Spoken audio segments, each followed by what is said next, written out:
My name is Peter Goetje. I'm a director of the Nordic Cochrane Center in Copenhagen and professor of research design and analysis at the University of Copenhagen.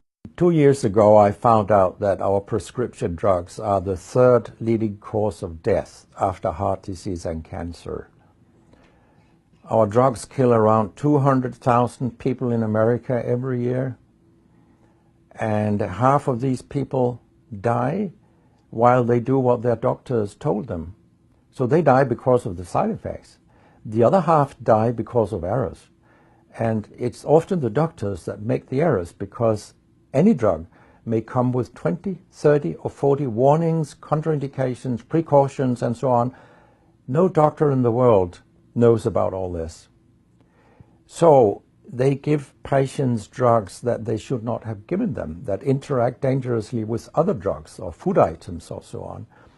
And then the patients die. That's the other half.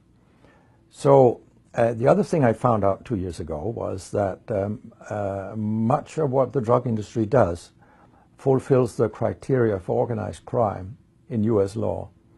And they behave in many ways like the mafia does. They corrupt everyone they can corrupt. They have bought every type of person, even including ministers of health in some countries. So there is a huge amount of corruption. In my country, for example, Denmark, we are regarded as having very little corruption. But yet we have thousands of doctors on industry payroll, although we are just 20,000 doctors.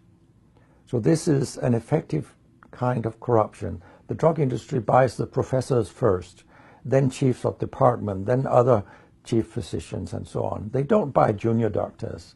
So when several thousands are on industry payroll, it's really, really bad.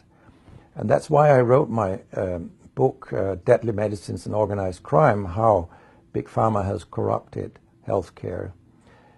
I hope to convince patients not to take so many drugs, because so many die from the drugs they take. In my country, people take so many drugs that every single citizen can be in treatment with 1.5 drugs from they are born till they die. This is incredible. And drugs are not that helpful. And they kill very many of us. We know that. That's why drugs are the third major killer after heart disease and cancer. So what we need in the coming years is to take far fewer drugs than what we do currently. If we did that and we were careful, then we could live longer and live better lives. Because drugs have many side effects, and patients often don't realize that when they become worse, that it could be a side effect of the drug, which they continue taking because that's what their doctors tell them. So when I was a specialist in internal medicine, what I very often did was that I stopped a lot of drugs, particularly in elderly people, and it's quite revealing to see a bedridden elderly person come into your ward, and when you stop the drugs, I mean, that person becomes many years younger. And many of these drugs affect the brain, and old people tolerate that very, very badly. They fall, and when they break a hip, 1/4 of them die. And for example, antidepressant drugs are used in more than 10% of our elderly. And they seem to kill 3% of them every year. I mean, if 100 old people take an antidepressant for 1 year, 3% of them will die because they fall and break their hip. This is a huge death rate. So a lot of other drugs than antidepressants also make people fall and kill them. And they may affect your cognition, your memory and all these things. And then they interact in ways that we know almost nothing about. Very many elderly, they take more than 5 drugs a day, and we actually don't know how these drugs interact with each other. What we do know is that all drugs have many effects in the body, and some of them interact also in their metabolism. so that you can get a too high concentration of a drug if you take other drugs simultaneously. So we make a lot of harms that we don't even recognize.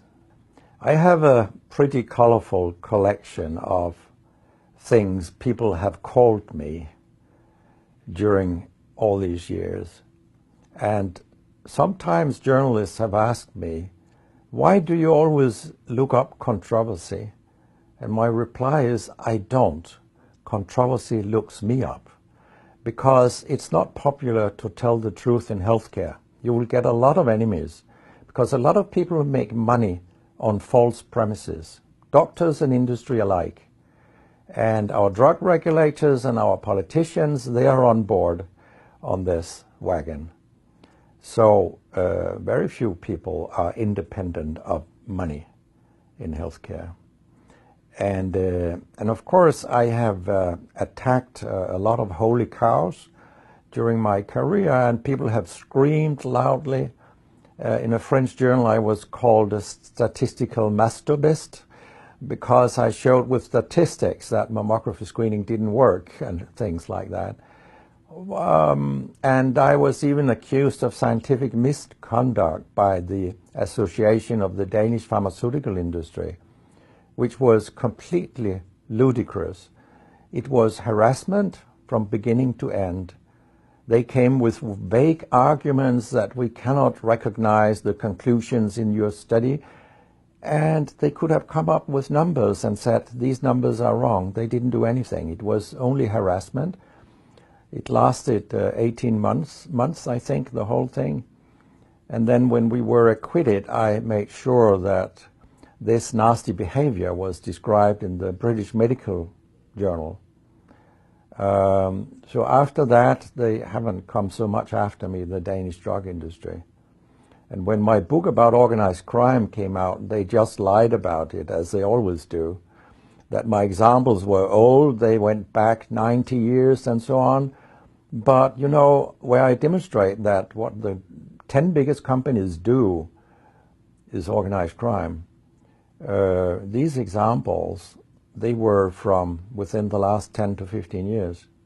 That's not old examples. And the crimes have increased because when crime pays, you will have more crime. That's how capitalism works.